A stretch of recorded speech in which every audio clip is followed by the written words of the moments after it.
Hello and welcome to the Untitled Anarchist Seagull channel. I'm your host, an Untitled Anarchist Seagull called Elise. And let's see what we're going to do for tonight's continuation of the last JabroniCon. Let's see. Just scroll through this thicket of crap.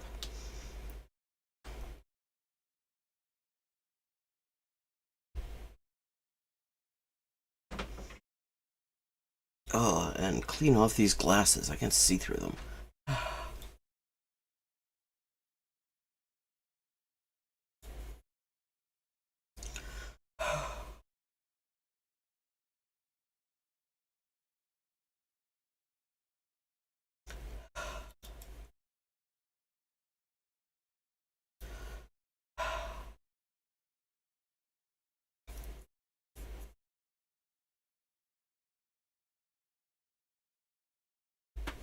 Okay, that's somewhat better.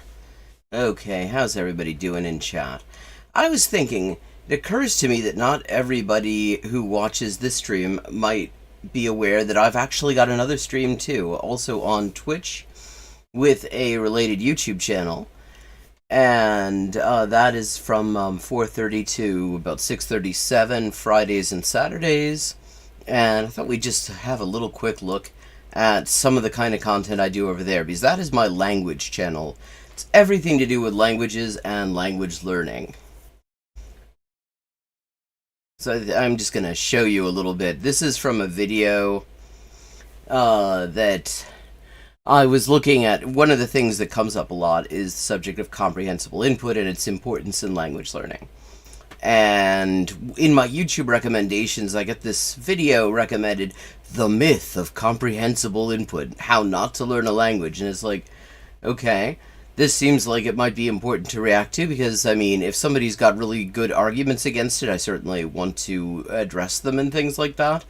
So, yesterday afternoon, I looked at it on stream, and whoa, was I... Well, we're going to have a look. Using the incorrect form in this.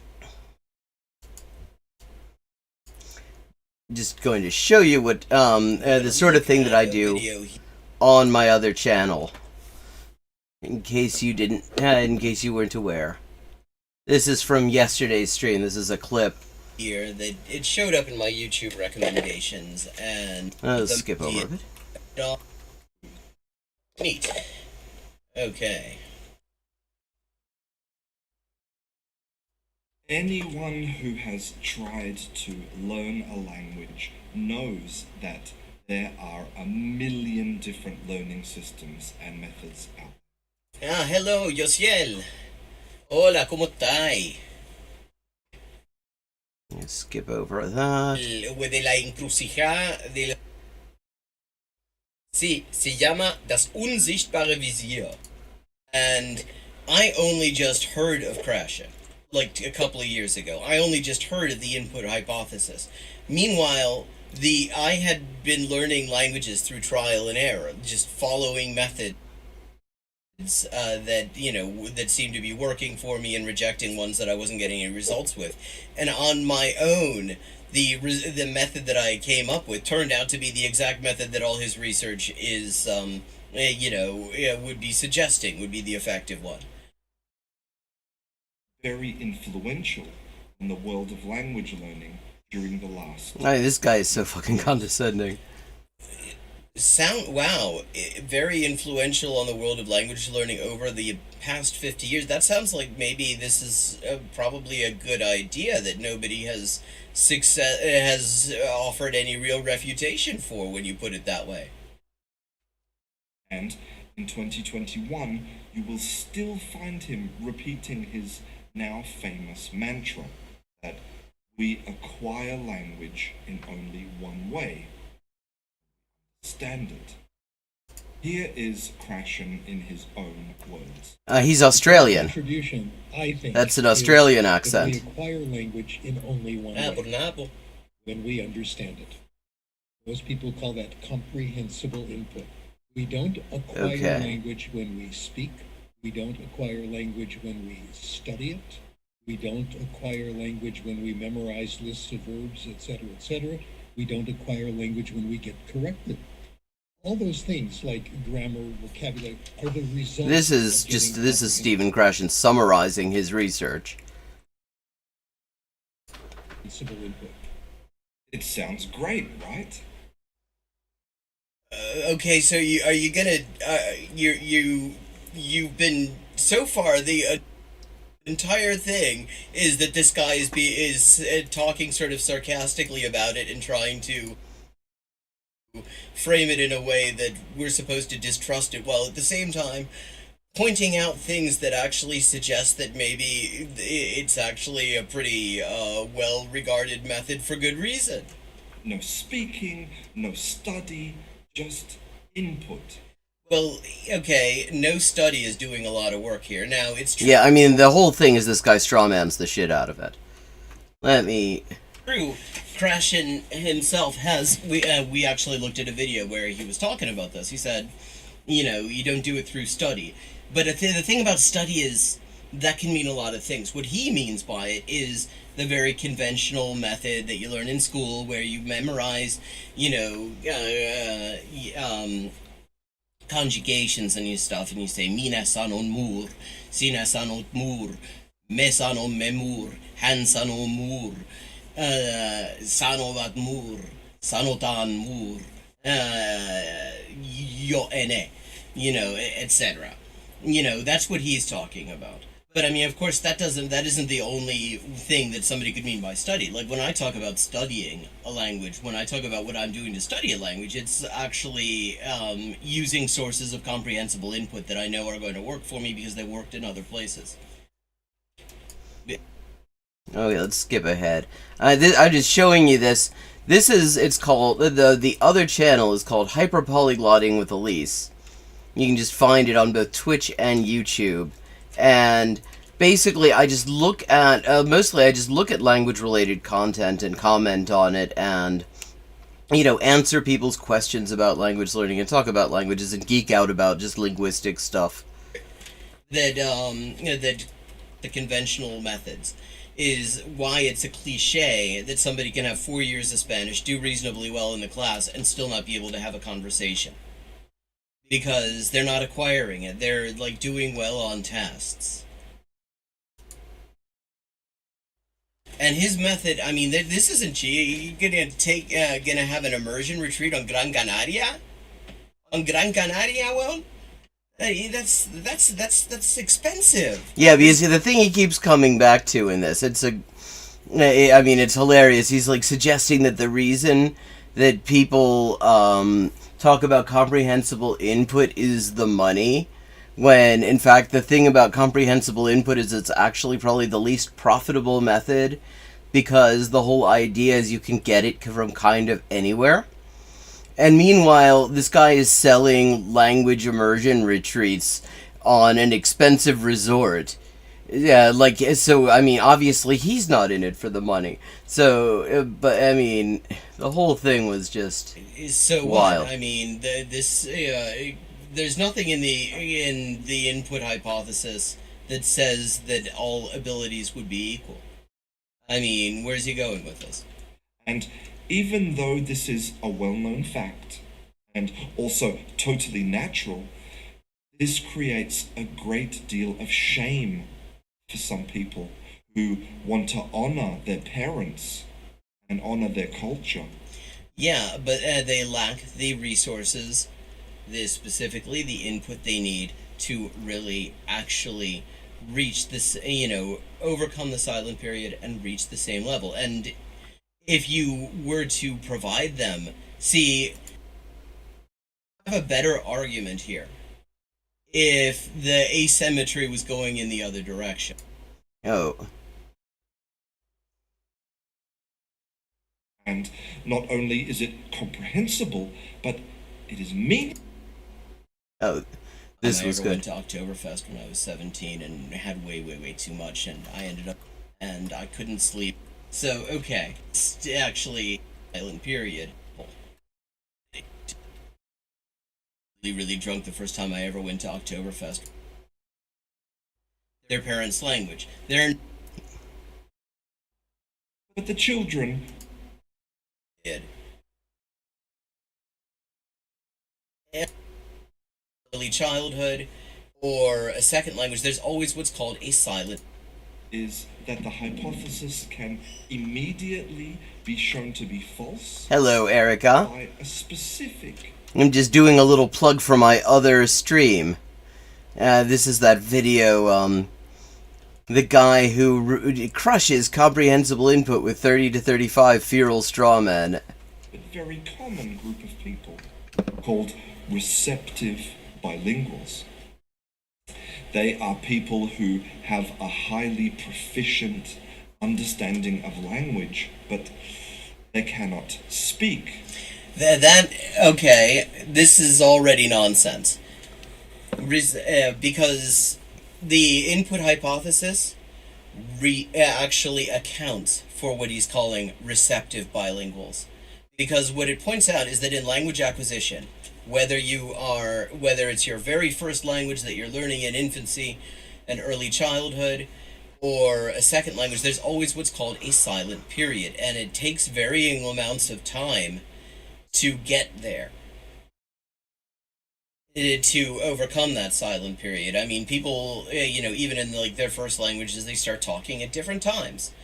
Some people are very late talkers. I was a pretty late talker myself. But, I mean, I haven't shut up since then. So receptive bilinguals, first of all, he's essentializing this category. I'm curious, this sounds like something Krashen would have talked about specifically. Because the thing about receptive bilinguals is you're talking about people who are actually... Yeah, here we go. What is the silent period? This does not actually... Okay. Yeah. This is not a good counterexample because this is literally something that Krashen talks about a lot. And the point is that just because somebody is a receptive bilingual now does not mean they're going to continue to be one. Yeah, okay, so I just thought I'd show a little bit of that channel. Gonna drop the link in chat for anyone who isn't already familiar with it. All my language stuff is going on there, and yeah, and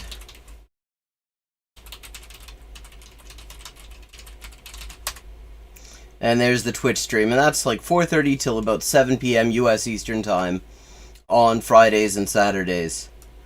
Yeah, I mean, this guy, that was the wildest part. He's like, yeah, they're doing it for the money, eh? They're doing it for the fucking money. Okay, that was much more East London than Australia there right now.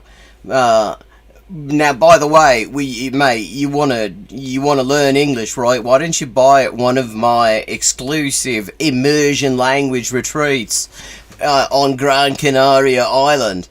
Yeah, send me some of your money, motherfucker. Okay. Now, I thought we can get back into the usual JabroniCon material, and I've got a bunch of stuff here. God, it's extensive. It occurred to me to check out what Weed Lord's getting up to. He hasn't actually posted a video in a while, but see what kind of bullshit he's on. Well, we've got Joe Biden became the most pro-union president in modern history. We've got, Understanding the Complexity of Israel at 75, that's from PragerU. And we could continue Caleb's letter to Bob Avakian, which was pretty fucking wild. Or his live, love bears all things, believes all things, hopes all things. And one thing that I just realized, I ended up going down a little bit of a rabbit hole recently. Because I was watching some FD Signifier videos, and he had one on this horrible movie called Lean on Me. Basically about a very abusive principal at a majority black school, and the abusive principal is the hero of the story. But he mentioned Prim's Hood Cinema, which rocks. And I was thinking I would, and so, but in the course of that, is watching all these videos from Prim's Hood Cinema, and I noticed something that I cannot unsee. Caleb Maupin looks like the white Carlton Banks from Fresh Prince of Bel-Air. Like the photo negative version. Ginger Carlton Banks. Just thought I'd mention that. Okay, we could continue with his thing on the Bob Avakian's little cult, or we could look at Caleb Maupin on Love, which sounds like squicky as fuck. Any particular preference? Shall we continue the letter to Bob Avakian, which is an interview with Peter Casket, Dick Casket, or the live stream about Love, apparently. Like, which, any particular preference there? I am totally receptive to it.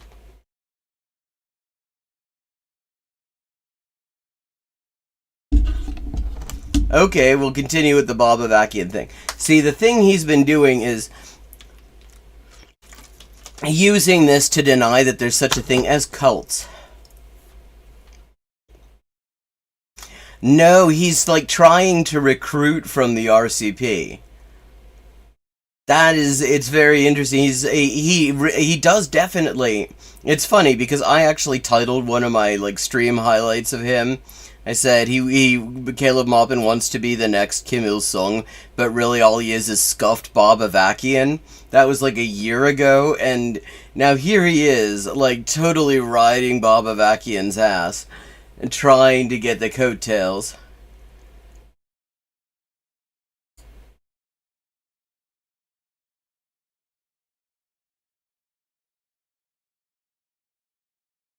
Trying to sort of pick up his leavings.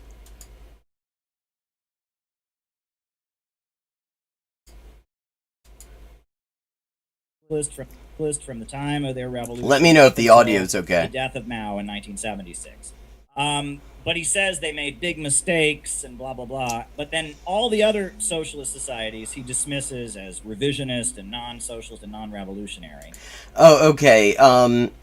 Now, one of the things, what we had just gotten off of was Caleb Muppet was talking about how the Marxist-Leninist society, like, you couldn't, like, the Soviet Union wasn't doing any of that trans stuff, and, like, claiming that, anti-woke is, like, some sort of common, thread in all, ML states and stuff like that, kind of forget Cuba exists, forget that the first gender reassignment surgery, gender confirming surgery in the Soviet Union was in like the 1930s, and that they were doing like state sanctioned transitions under a really ridiculously complicated and bureaucratic process, but it existed in East Germany starting in the 1970s, actually before West Germany.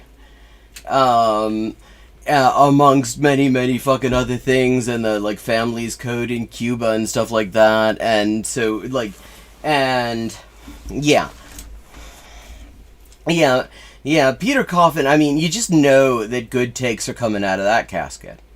Peter Coffin is where good takes go to die. There, I did it. That's where you bury good takes. And he bases this on a very, like, there's no benchmark with which to measure it. It's, and I quote his exact words, and I made a really big point of doing that in the book. I never speak for him. I let him use his own words, right? He 100%. This is about, he wrote a book, which is to say a Twitter thread that somebody creatively formatted to make it book length, about Bob Avakian. He's plugging his book. True too. Yeah. It's pretty extensive. How much I let him use his own words. I do not characterize. I don't. Yeah, actually, I'm pretty sure it was the 30s. Hang on.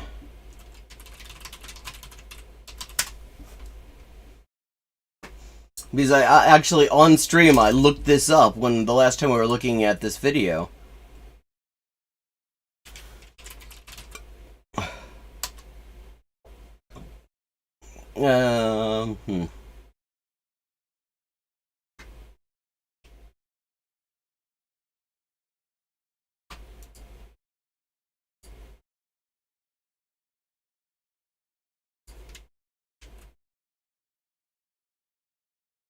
Okay. See, the first official diagnosis was in the 60s. A patient from Uzbekistan.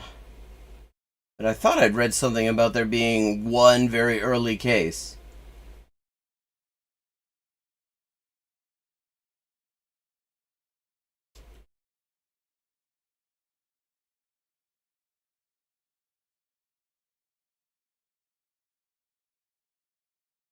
No. Okay, no, I got that wrong. I thought I remembered something like that, but this is definitely the article that I'd been looking at, and it isn't in there. So, yeah.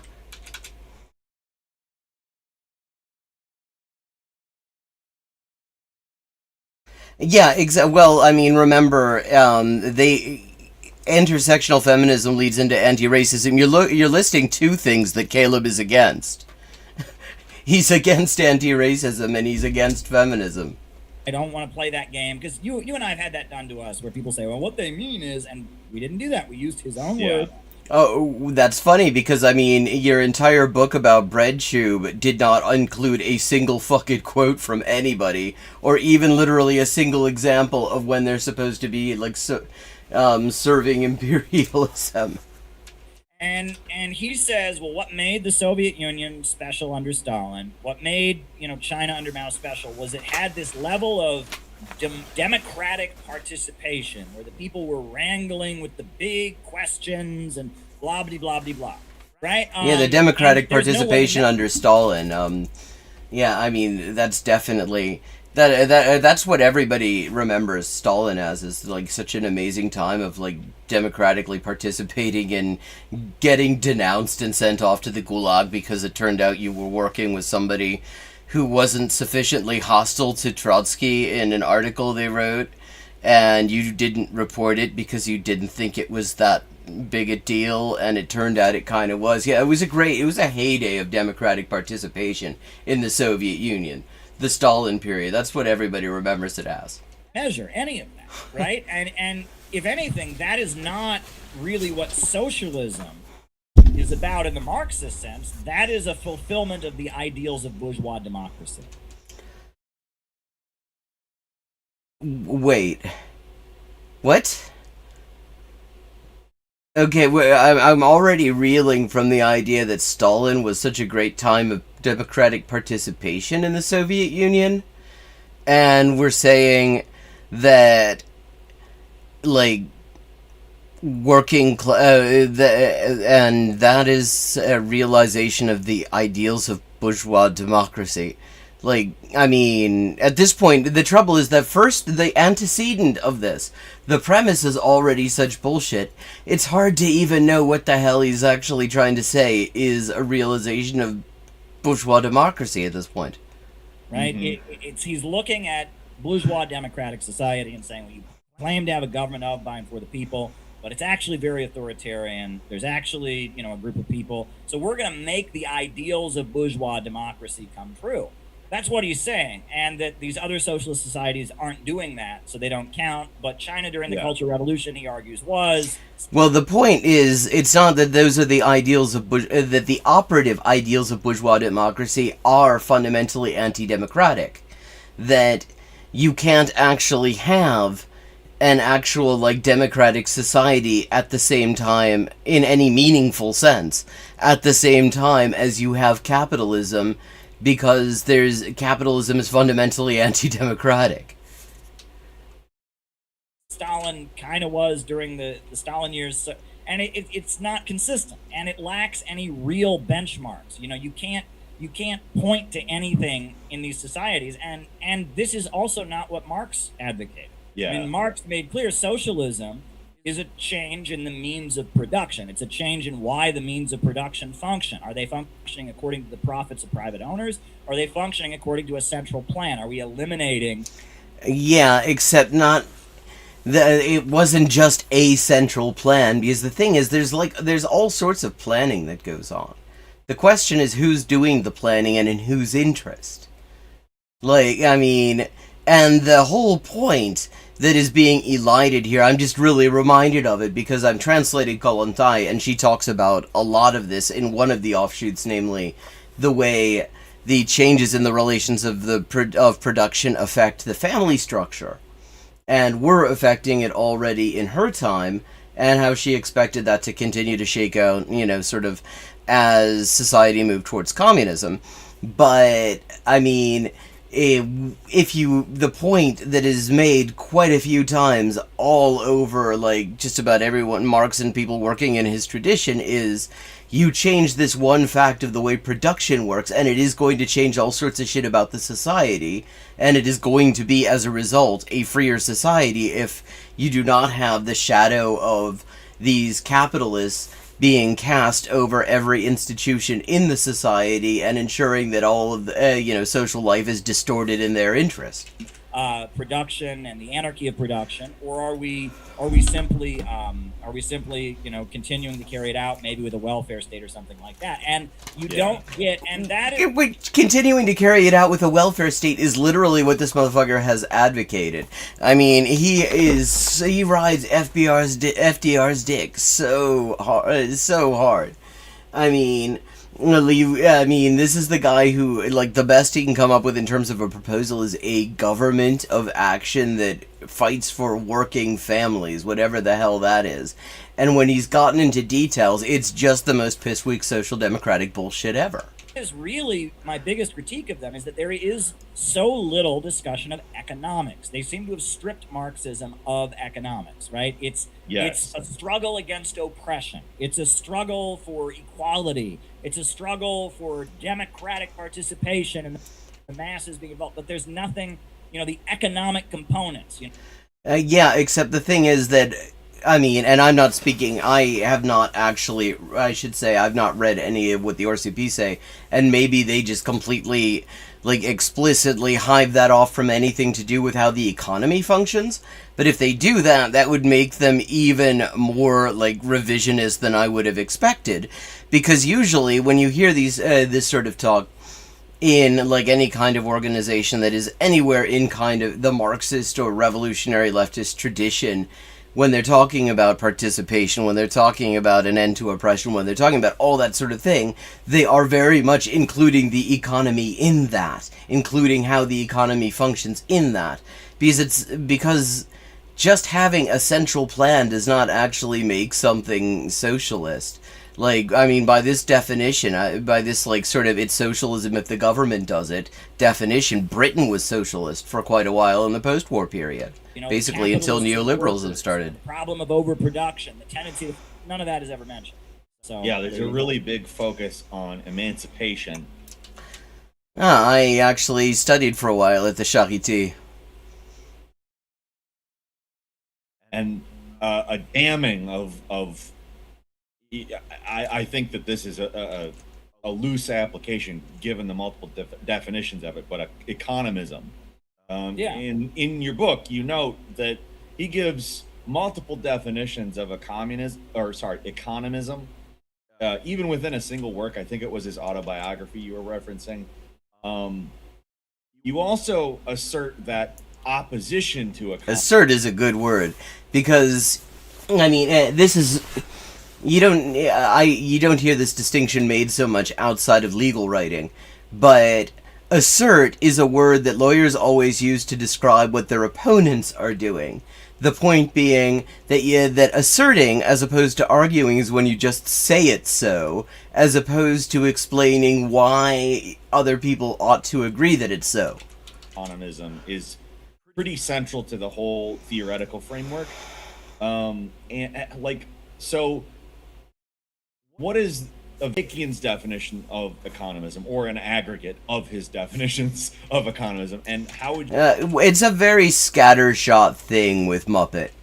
It is always a very scattershot thing, because he doesn't want to really be completely mask off about what he does stand for.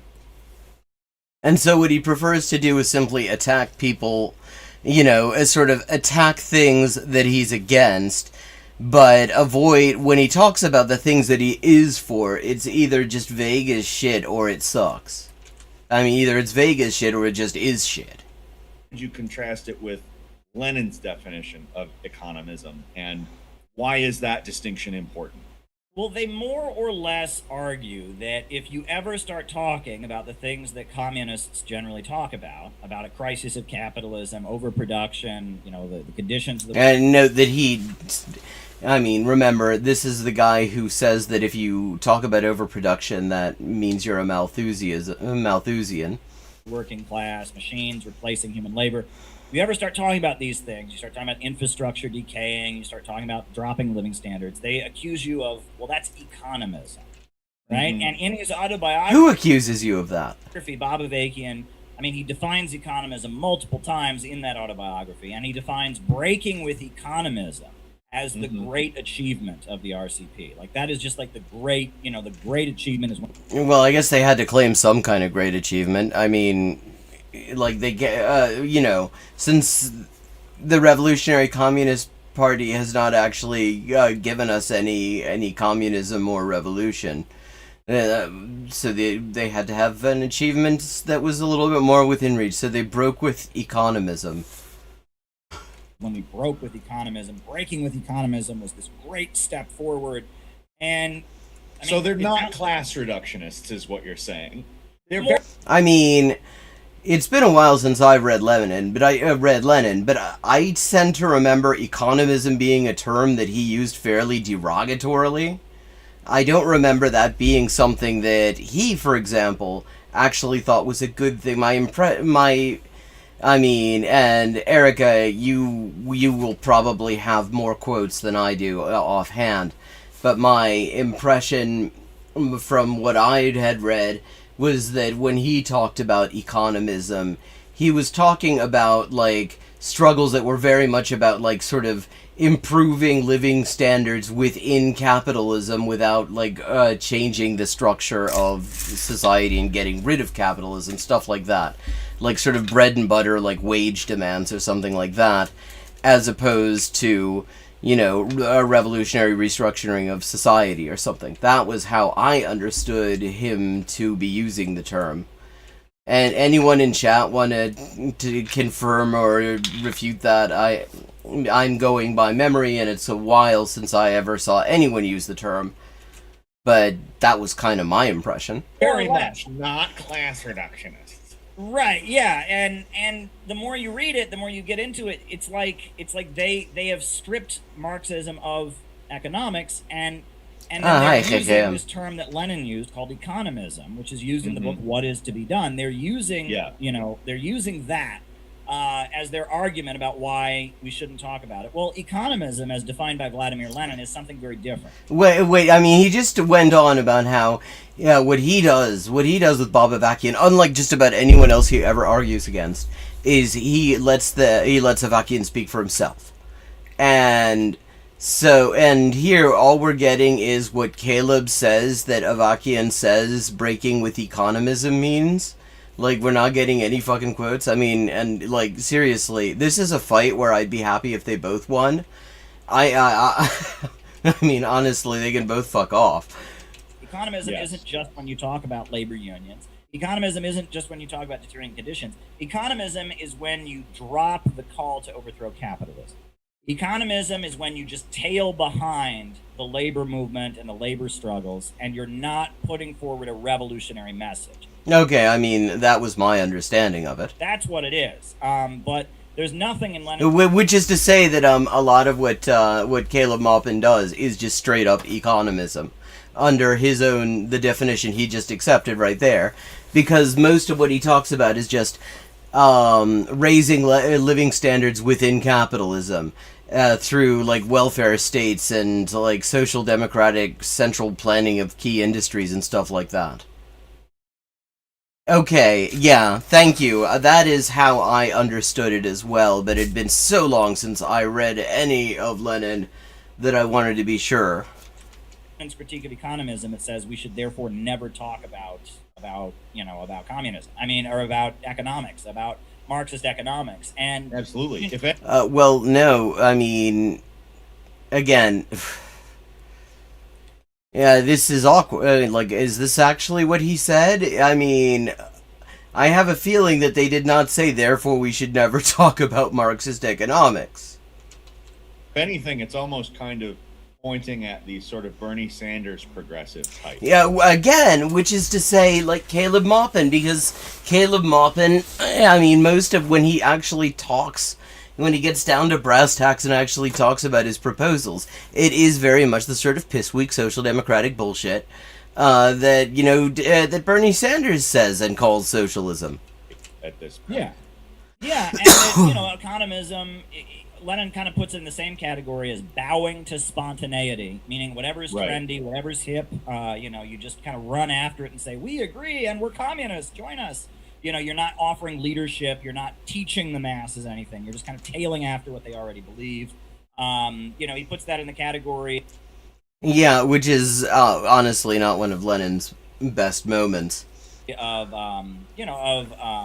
bowing to spontaneity, and there's another term that Lenin uses where it's just he's critiquing in this book what is to be done, that you know now is the time that we should be the ones leading the masses of people, we should be putting forward demands and mobilizing the people, and the economists, what they want to do is they just want to follow after whatever the trade union secretaries are doing, whatever the leaders of the trade unions are doing. We follow behind it and say, oh, we're a political party, so we're lending a political character to the economic struggle. Yeah, you mean sort of like what the CPI under your esteemed leadership is fucking doing. At least when you get around to that and aren't just hanging around with Nazis. So therefore we're doing our job. And Lenin says, no, you're not doing your job. Your job is to actually make a revolution. If everyone got paid enough, capitalism would go... Yeah, I feel like I've heard that, a version of that someplace. I mean, and it's funny because, I mean, actually, Caleb has offered a very similar argument a couple of times where he's like, well, if workers' productivity goes up high enough, capitalism will just disappear and we'll just automatically have communism. I mean, he has actually made that, well, I wouldn't say he's made that argument. He's just sort of asserted that that is so. And What Is to Be Done is a great book. Which is like economism, except workers don't have to get paid anymore, which is neat. That's a great innovation right there. That's a great political innovation that Caleb has come up with. But their distortion of it to mean never discuss economics, strip Marxism of the economic understanding, just kind of focus on this kind of, this struggle against authoritarianism, a struggle against the state. That is not what Lenin was talking about, and that's a complete distortion. And I would argue that in a lot of ways, the Hello, politics of the Cat. Communist Party, especially if you read Basics, which is like the book of Bob Avakian's, various quotations. It's a book about how basic Bob Avakian is. They've assembled. It's more in line with Louis Auguste Blanqui, who was a thinker that existed alongside Marx, where Marx polemicized against this guy Blanqui. Because this guy Blanqui paid no attention to economics. It's like the state is bad. The state works for the rich people. It's bad. So we're going to take over, and when we take over, it's going to be good. You motherfucker! How are you? Like, this is literally the entire strategic horizon of the sort of MLs who you like to ass ride. That you like. I mean, this is this is the whole strategic horizon. There is you take over the capitalist state, and somehow, by doing that, you can manage to get communism eventually. But only eventually. It's going to take a very, very long time. But it will come. It's on the horizon. The states it's withering away any day now. I mean, this is like literally the sort of strategic horizon that he is actually advocating now. He's like, no, look, fuck Avakian. He believes in this Louis Blanqui, who thinks that taking over the capitalist state will do it. Like, what? We're in charge. We're going to be the new bosses, This is literally what you're for, motherfucker. Your whole thing is that you want to be the new bosses. Your whole thing is claiming that when you're the new bosses, that's communism, or at least that's socialism. And then the only thing for it is to make workers produce more and more, and eventually there will be communism. Well, that's not Marxism. Marx is saying, well, no, we're struggling to build a movement of the working class. So, ik hou glad niet van Bernie Sanders, nee. Dit is een sociaaldemocraat. Dit is een heel fucking normale sociaaldemocraat. En hij wordt dich wel sheepdog candidate genoemd, because all he really does is provide he acts as a mouthpiece to show that the Democrats actually listen to people who drink water and breathe air, and gets them interested, and then all he does is then say, okay, now you're going to vote for Biden. Oh, yeah, I mean, totally, he is the preacher. So that the broad working class can seize control of the means of production. We're not struggling. He is not, however, a charismatic minister. Going to have, you know, an uprising to justify a military coup, so once we're in charge we can like make everything good. And that motherfucker, this is like literally what you're for. How are you arguing against this now? Also, and this is one thing I pointed to, is that in his definition of what communism is, I see, you know, socialism, the first stage of communism, and eventually the higher stage of communism as being public ownership of the means of production, eliminating the system where profits are in command, organizing the economy in the interest of society so that growth is unlimited. That's what. It's interesting how the workers don't get a look in here. I mean, this is the thing. This is what, I mean, he's just going right on to talk about exactly the thing he was just criticizing. Because, I mean, there's absolutely no change of actual, like, the working class still doesn't own anything in this version. It's just that, you know, there's nominal public ownership, which is something, I mean, there was tons of nominal public ownership in Western Europe in the post-war period. Like, Britain, like, lots of major industries were nominally publicly owned. Didn't mean the workers controlled them. How the fuck does what work? What I see it as. He sees it as, you know, a government that includes mass participation of the people. The people are actually involved in decision making, and we're a government that is actively uprooting racism, actively uprooting sexism, actively uprooting anti-LGBT bigotry. This government that is actively... You know, which is funny, because now he's, like, arguing against this. When you can actually find plenty of examples of, like, the ML states that he usually, like, points to as saying, that's real communism or whatever. They're not into that woke shit, and plenty of them have actually, you know, had this as their sort of manifesto pledge. I mean, like, the Soviet Union would be an example that maybe he's heard of. It's a little known ML state, but you know, some people have heard of it. Forcing a social justice agenda onto society. Well, that's a contradictory thing, because what if the people that you mass empower are racist? What if the people that you mass empower are sexist? I mean... Yeah, and what about the thing is that there are also people, one imagines, in that group of mass empowered people who are on the receiving end of racism, on the receiving end of sexism. Like, I mean, are we just pretending that this mass, like, he just really shows his ass here.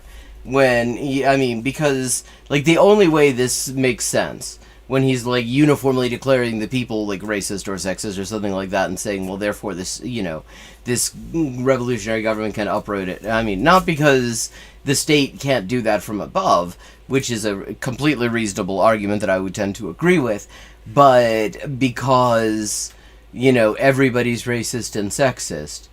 But that only really works if you're saying that the people who are empowered are all on the comfortable end of that, and you're sort of leaving everybody else out, which is, of course, exactly what Caleb advocates. I mean, it's like, so on the one hand, there's going to be mass participation, but on the other hand, he from above he has this agenda of right and wrong, which is very much like a liberal progressive agenda, what right and wrong is. Yeah, I mean, see, liberalism is when you don't think racism should exist.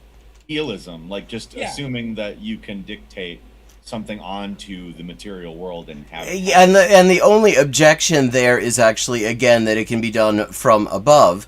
But the point is, there are, within this mass of people who are supposed to be empowered now, are going to be people who have a direct material interest in fighting these things and have probably been organizing to fight these things all along.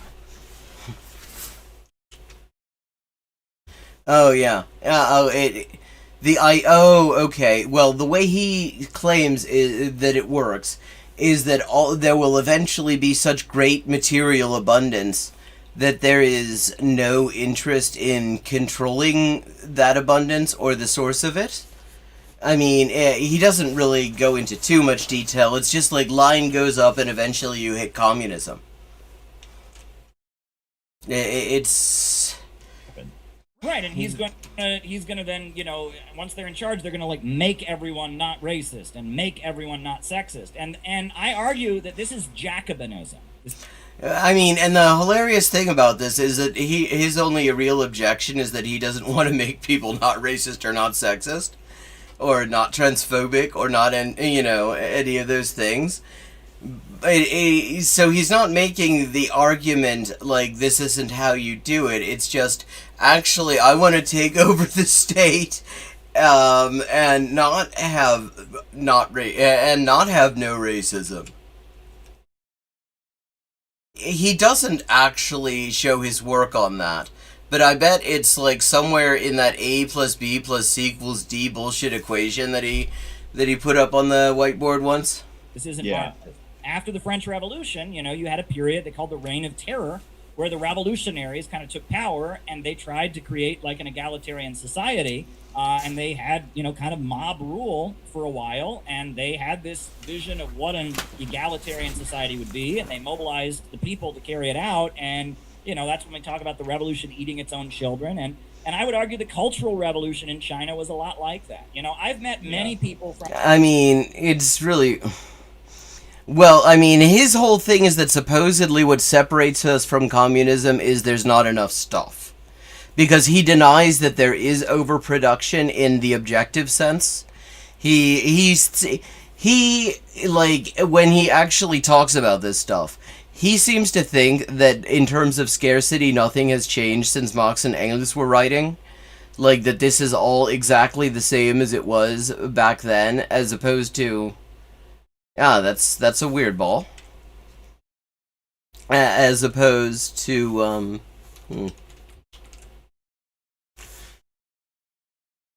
Yeah, must be some lag on the way to restream. As opposed to there actually being a post-scarcity situation in a lot of key areas. And so therefore the idea is first to overcome scarcity. And if we overcome scarcity, then communism will happen on its own because there won't be any need for a state and there won't be any need for like capitalists or something. And what I find hilarious about that is that I've actually seen, you know who else argues that that is the one way that you could actually entertain the idea of communism? Is Weed Lord. Tim Pool's a little former offsider Weed Lord. From China.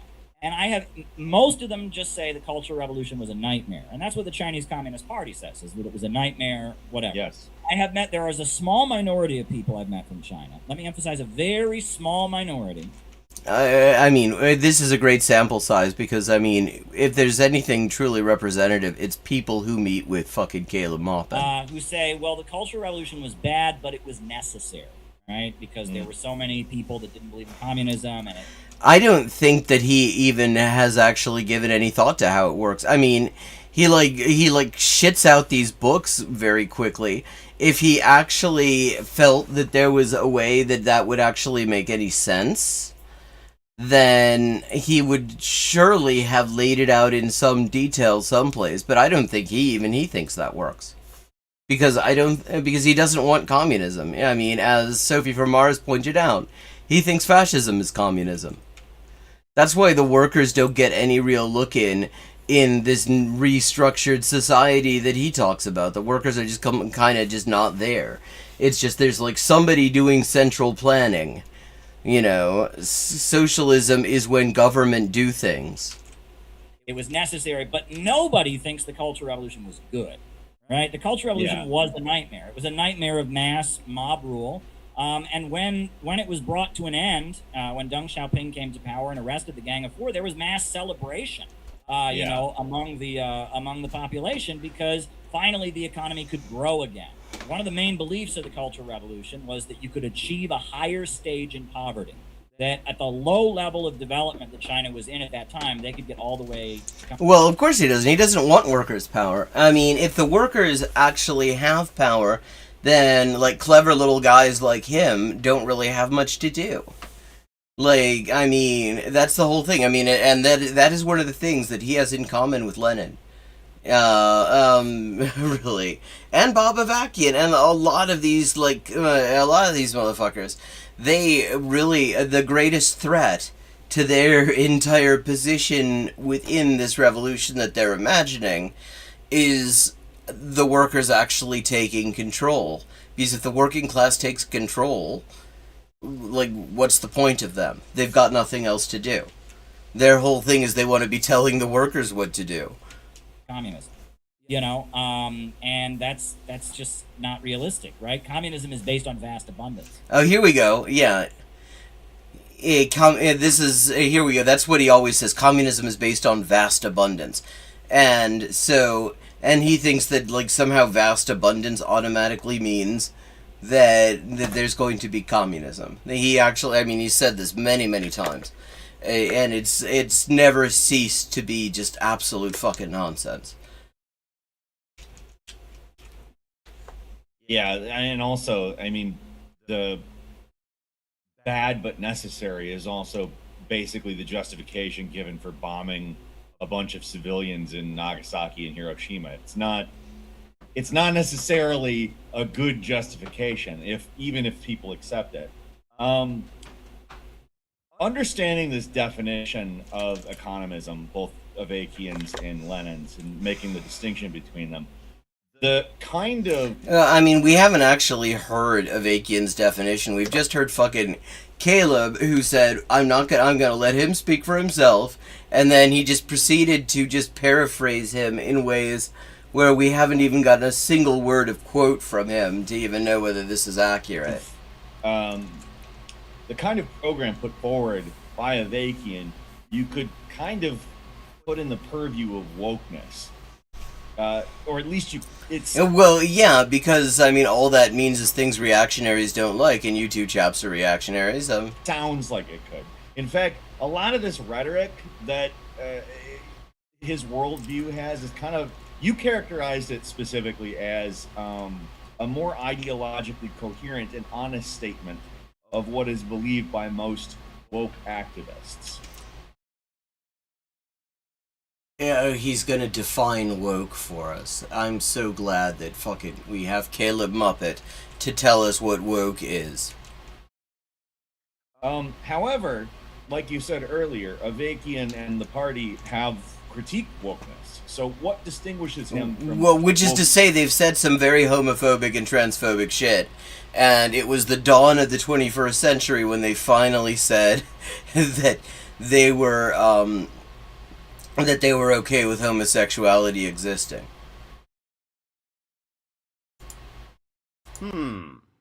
Burger King. Activists.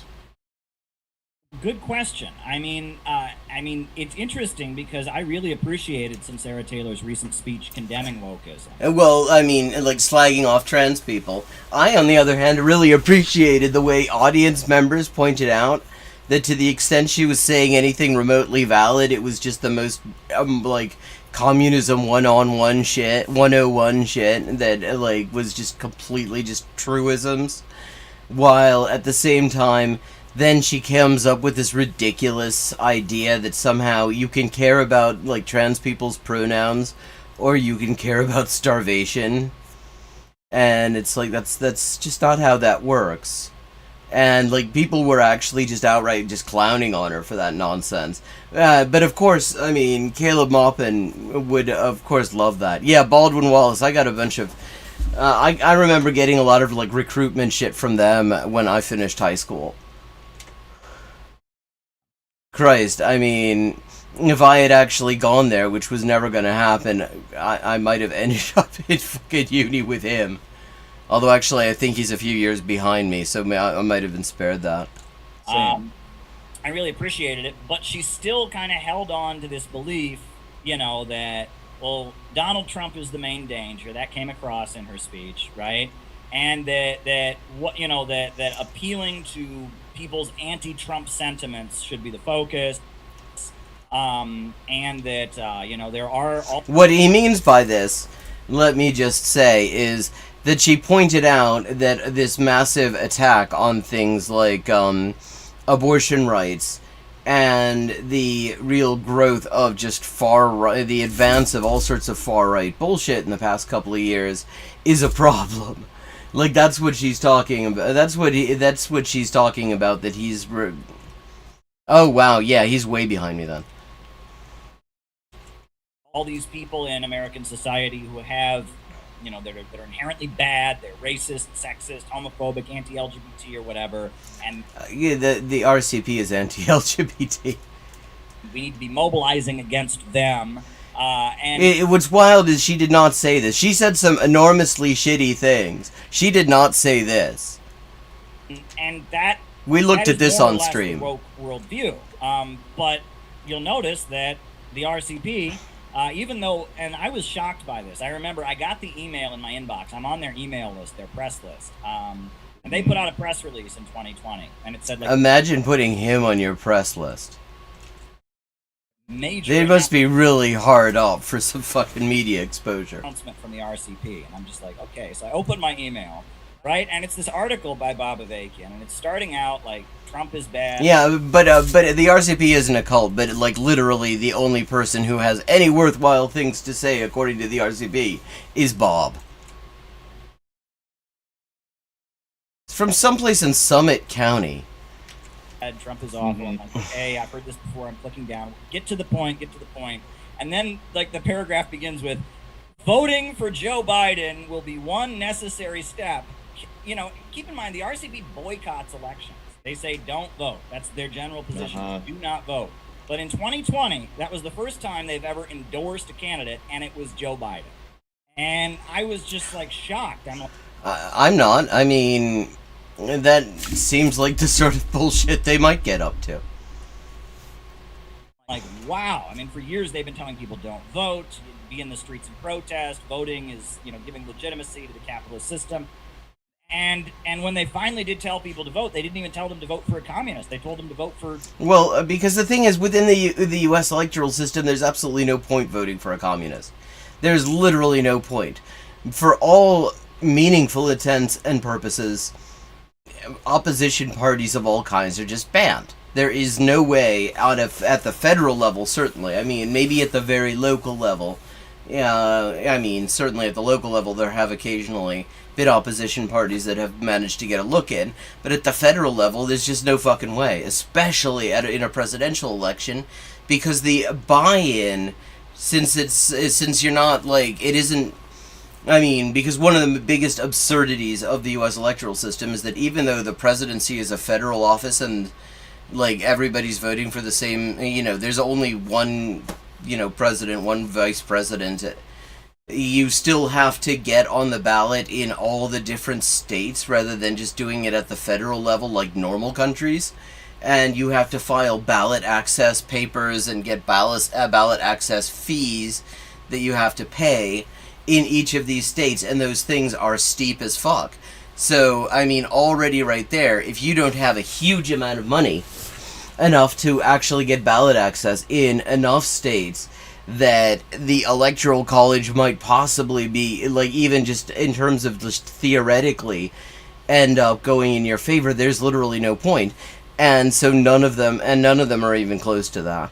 And that's before you get into the fact that they don't get any airtime, they don't get it allowed anywhere near the fucking debates. Basically, people never get to hear, unless they know to be looking for them, never get to hear what they stand for, what their positions are, or anything like that. Schmuckers. Joe Biden, and they still cling to this idea that, you know, the Trump That explains the color scheme of Caleb's shirt right here. That's a very that is like the Smucker's color scheme. Trumpism is the main danger, and that's what the woke people believe, right? That is the woke mindset. Yes. And the woke people also don't talk about economics. They also want... What do you mean? First of all, who are the woke people? Like, I mean, he's just using this, shockingly enough, he's just using this the way right-wingers do. Like, I mean, because I can think of quite a few people he would describe as the woke people who definitely spend a lot of time on economics and do a better job of it than him because they're not Nazbols. Their egalitarian vision, you know, eradicating people they consider to be racist, sexist, homophobic, whatever, you know, The basket to be of declared... deplorables. Yeah, they want that, you know, brought down from above. They also, they you know, they don't call it economism, they call it class reductionism. Well, no, I mean, those are different things. They're related.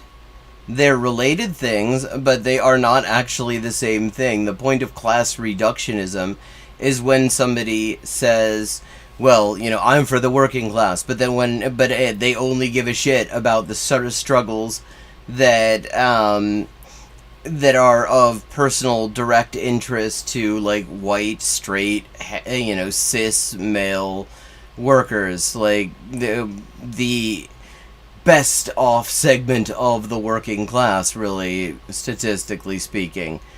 I mean, that's why it's actually kind of a misnomer, although it sort of works through the back door because they are, by doing that, reducing what they're willing, the class that they're willing to fight for. They're numerically reducing it to actually what is worldwide a small minority. But they ignore, you know, so what they believe is not very much different from what woke people believe. It's just that they carry with them. What the fuck do woke people believe? Like, I mean, you're just saying this.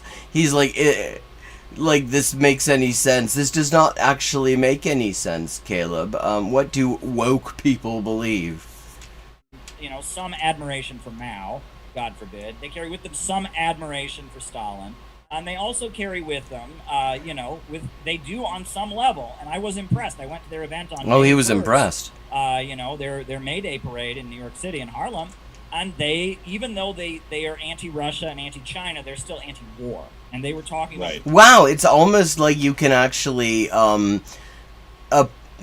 be opposed to U.S. imperialism at the same time as you aren't actually for every single state that falls afoul of U.S. imperialism. It's almost as if it is possible to take a position that is between just totally sucking up to like Putin or Xi,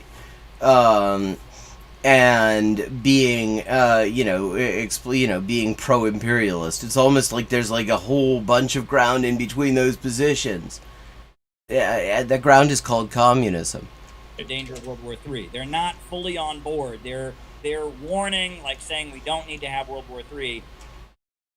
So they're not fully on board. The wokes at this point are the biggest supporters of Ukraine. I mean, Vosh, I think he had a whole thing about fundraising for Ukraine. Okay, so Vosh is too woke for him. Vosh makes this exact same sort of argument, like, because he's always like slagging off anyone who is like not racist enough, who's not sexist enough. He calls them woke scolds. You know, we did a whole video on how the left has lost men. It's the left's fault because the left isn't sexist enough, and that's why all men are like physically compelled to like Andrew Tate. I mean, they agree on this. Ukraine, and you know, and he's got the Bandera flag and all of that. And, you know, the woke people are the biggest supporters of World War III against Russia, World War III against China, and the RCP, for whatever reason, probably because of their heritage as an anti-war group, and probably because of their connections, or probably because you're just being totally arbitrary about how you define the woke, to just define anyone who just isn't a reactionary. We'll talk about that later. You know, for whatever reason, they have held on to some of their anti-imperialist legacy. And that's not enough. And really what I talked about in the book is that when they got canceled last summer, that was Joe Biden and the Democrats making clear, we don't need your help, guys. We don't want your help. Well, no, that wasn't Joe Biden and the Democrats. That was other people whose protest they tried to co-opt. a very wide and ideologically broad spectrum of people saying these people are dodgy as fuck. Don't give them money. It does not go to the things that they say it goes to. They are also shitty on trans rights, and they're just a shitty group for shitty people. It was like, I mean, so now, like, if... God, it was like 20 different organizations who were involved in the protest that the RCP attended and tried to sort of co-opt. And now he's saying that was just Joe Biden. Joe Biden just sort of centrally tapped them on the shoulder and said, tell them we don't need their services. It's like, this is Tucker Carlson level bullshit. And he brags about being able to broker access to Tucker Carlson, so this is not surprising. You know what I mean? We don't need you, right? And that should be a moment where they should look themselves in the face and say, so why are we aligning? Like, I mean, the most ridiculous thing is what he's talking about is that these were abortion rights protests that the RCP started showing up at. And then all these different groups signed a joint statement saying, these are not good people to work with. We're not going to work with these people. We would recommend not giving them money because it's not clear what happens to the money after you give it to them. They have no transparency on that, and they seem to just pay their leadership with it. So the thing is that abortion rights is something that Joe Biden has, throughout his career, basically been against, except for like a brief rhetorical movement in favor when he became a serious presidential candidate. And like, he has been very much at the forefront of not doing a damn thing at the federal level to protect abortion rights since Dobbs came down, even claiming that, you know, that support for abortion rights puts people outside of the mainstream of the Democratic Party, which makes you wonder just who exactly the mainstream of the Democratic Party is, because most people are for that. Like, the overwhelming fucking majority of people are for that. So, I mean, saying that this is Joe Biden, like Joe Biden is the figurehead of the abortion rights movement in the U.S., that is just wild. With these people when they clearly don't want our help. They clearly do not want our help. I think no, because they're not offering help. They just see this stuff as a recruitment tool. They don't do anything. I mean, you never hear anyone point to actual stuff that these parties have done. Like, I mean, yeah, another one is the SWP in Britain, which does the same sort of thing. They show up with lots of branded placards and try to turn a protest that is all sorts of different groups coming together, including people who are unaffiliated and people affiliated with all sorts of other groups, into their protest. And the whole thing is so they can sell their paper and get people to sign up to their party, and then they don't do anything. Like, I mean, and it's the same bullshit with the RCP. Like Planned Parenthood, a number of pro-choice organizations signed a document after they got... Yeah, I mean, also, like, some anarchist groups were in there, the DSA was in there, which I have tons of criticisms of. But, I mean, they certainly were right on this one. Where all these major pro-choice people said, we do not want Rise Up for Abortion Rights at our events.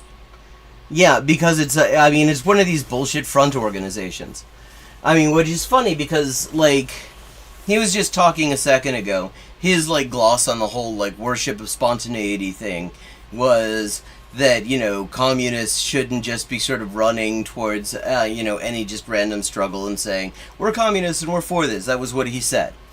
Well, what the RCP does, much like the SWP in Britain, other parties do this as well, other similar parties, is they create front groups that do not actually, like, officially acknowledge their affiliation with the party.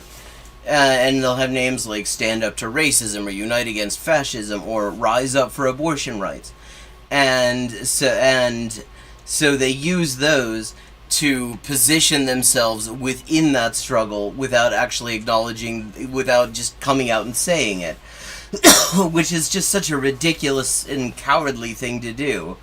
Because, I mean, if you, like, I seem to remember somebody once saying that communists do not refuse to euphemize or hide their objectives. They fight openly. I seem to remember somebody, like, Malkalix or something like that. Some guy anyway, said that. And it's like, instead these organizations set up these fake-ass front groups so that they can sort of position themselves in these struggles and recruit using these struggles without ever just openly saying we are in these struggles. We consider them to be blah, blah, blah, blah, blah. But that, I mean, it was like well, they were very explicit. They said, look, there's no accounting for the money that gets donated. They like raise funds for things like abortion rights, and it never goes anywhere.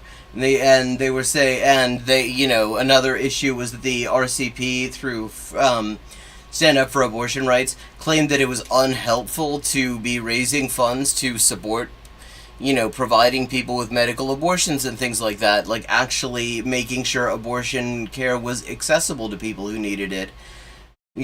Actual useful things that were to be done with fundraising, as opposed to just, recruitment costs of some little cult.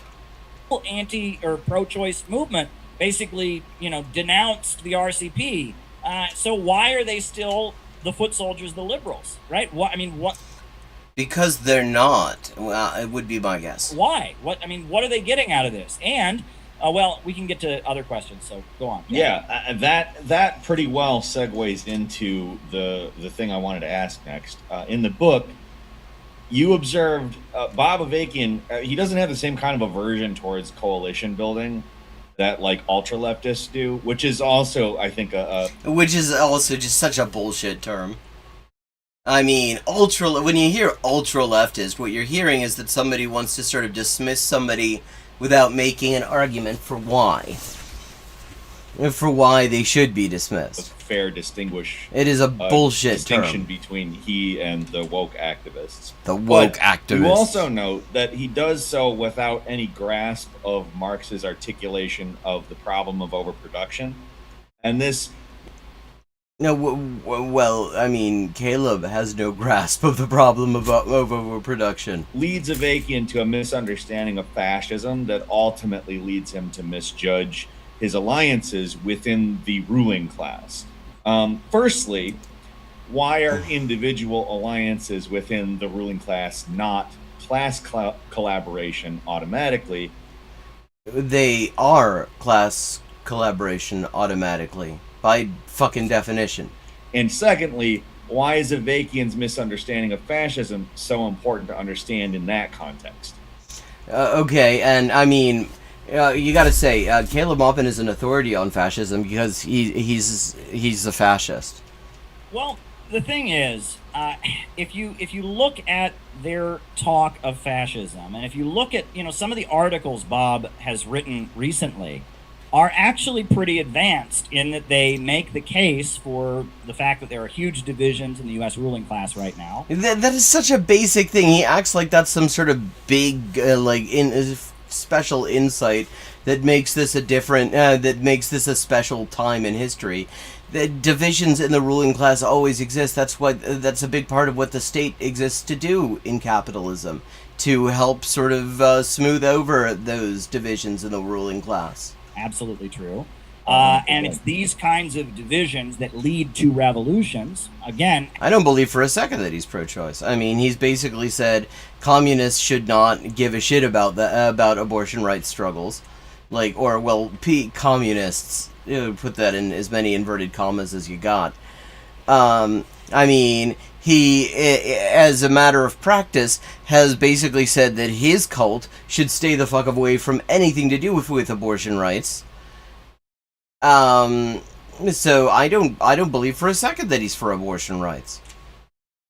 In any meaningful way. And he talks about how there was a division in the ruling class in Russia over World War I, over the Tsar, and that created a moment where the Bolsheviks could seize power. He talks about how there was a division in the ruling class in China. And then from making this observation that yes, there are big divisions in the ruling class, and this could lead to a revolution, he therefore falls into, and we've got to defeat Donald Trump. Donald Trump is the main danger. Republicans are the main danger. Which, I mean, the thing is, see, his position on this is bullshit. So is the RCP's.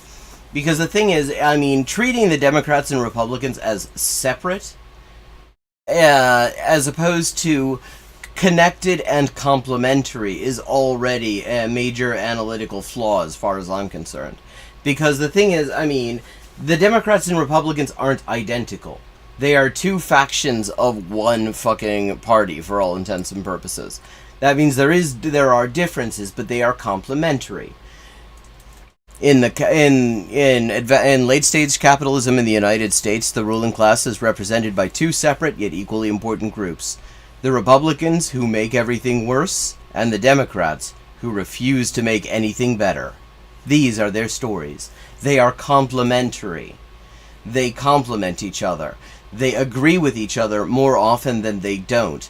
There's all sorts of fucking electoral shadow boxing that goes on, but when you get down to it, they find themselves very much in agreement on all sorts of key things.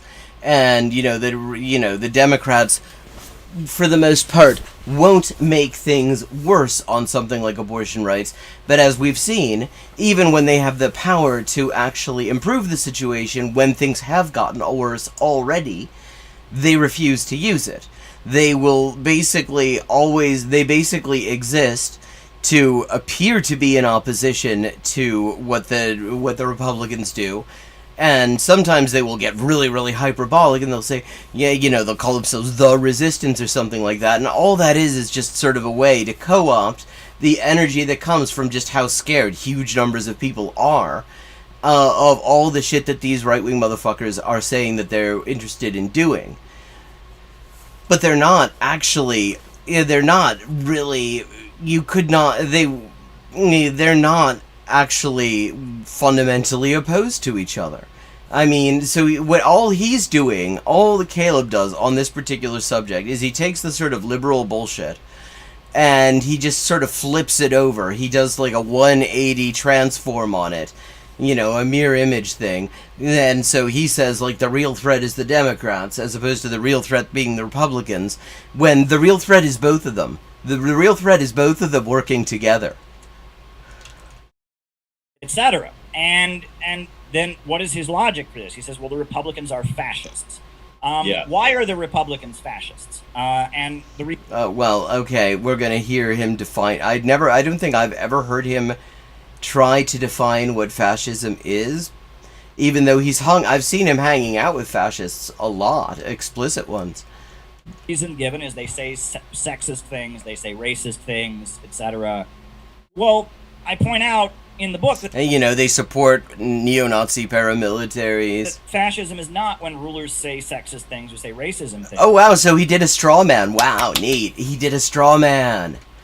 That's exciting. He did another straw man. That's like all his fucking books are. Racist things. There is an economic understanding of fascism that comes out of Marxism. We talk about R. Palm Dutt, that capitalism has this built-in problem of overproduction, where there's people become homeless because there are too many houses. Wow, this is the first time he's actually acknowledged that there is such a thing as objective overproduction. Previously, the only overproduction he's been willing to acknowledge is the sort of overproduction that would go away if everything was free.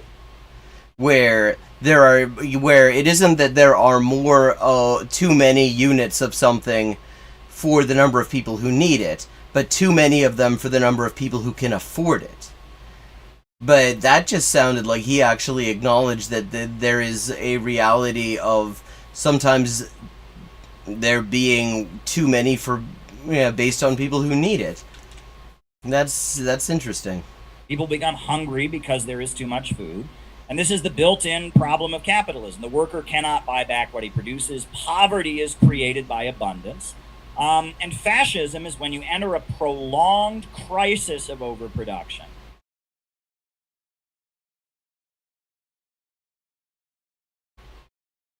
God, this is already weak sauce. Because the idea here is that the only use case a thing can have is the use case for which it was originally invented. Fascism can only take place in the exact circumstances in which it first arose, which is just complete nonsense. Because once a thing is there, you find all sorts of different uses for it. Because fundamentally, the reason that crisis was enough for capitalists to want to throw their lot in with fascists is precisely that crisis was leading to serious challenges to the power of those fucking capitalists. And so they decided, you know, we need to just sort of give this liberalism shit a rest. We need to just have capitalism and have, like, just big-ass goon squads who are going to impose it in a dictatorial sort of a way. And the thing is that once you have that idea, once fascists are out there for that purpose, once that is sort of a known theoretical line that you can take in a situation where you as a ruling class are feeling a little bit nervous about your power, then, you know, the cat's already out of the bag. You can use them. I mean, that isn't how that expression works, but you can just use them to preserve power in all sorts of other ways when traditional power structures are under threat. In fact, I mean, I've seen, like, black comrades point out, and there were the articles that came out about this back in, like, 2016, 2017, that when you look at it, groups like the KKK in the 19th century were fascists avant le mot, avant la lettre. That's what it was. That's why I was thinking la, not le, avant la lettre, before the word even existed. Because they were, like, reactionary, paramilitary groups connected to the ruling class, whose entire function was to protect the power of that ruling class when their power base was in crisis.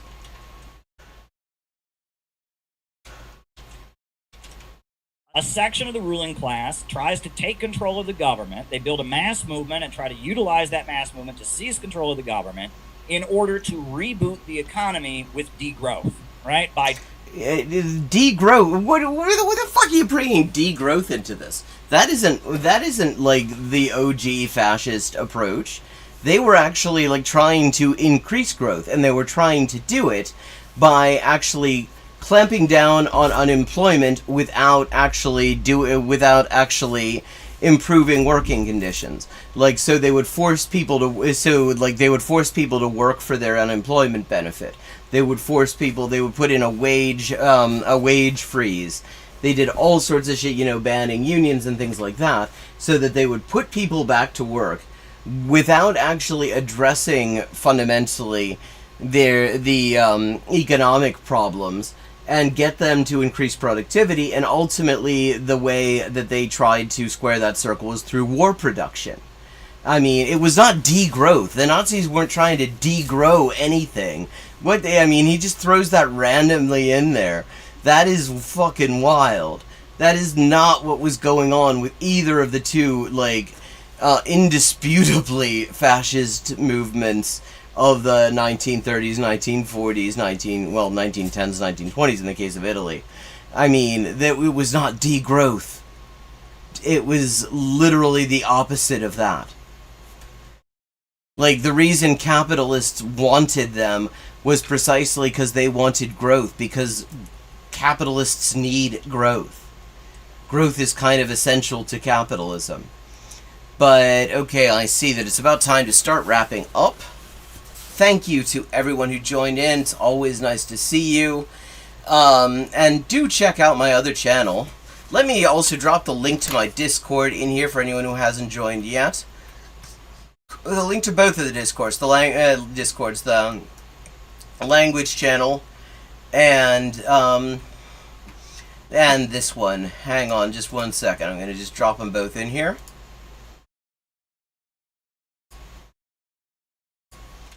Into the chat. Oh, wrong. No, that wasn't the link. No, that was my other YouTube channel.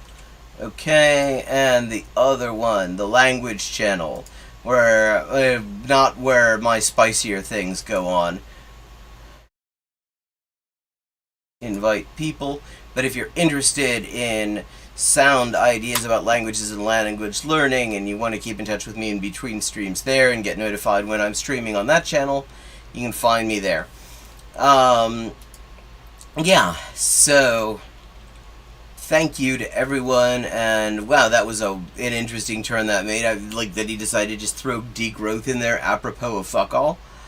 But I mean, that's how we know him. That's what he does. He just throws random shit in there. I mean, like, because he needed to find a way to accuse people who support degrowth of being fascists.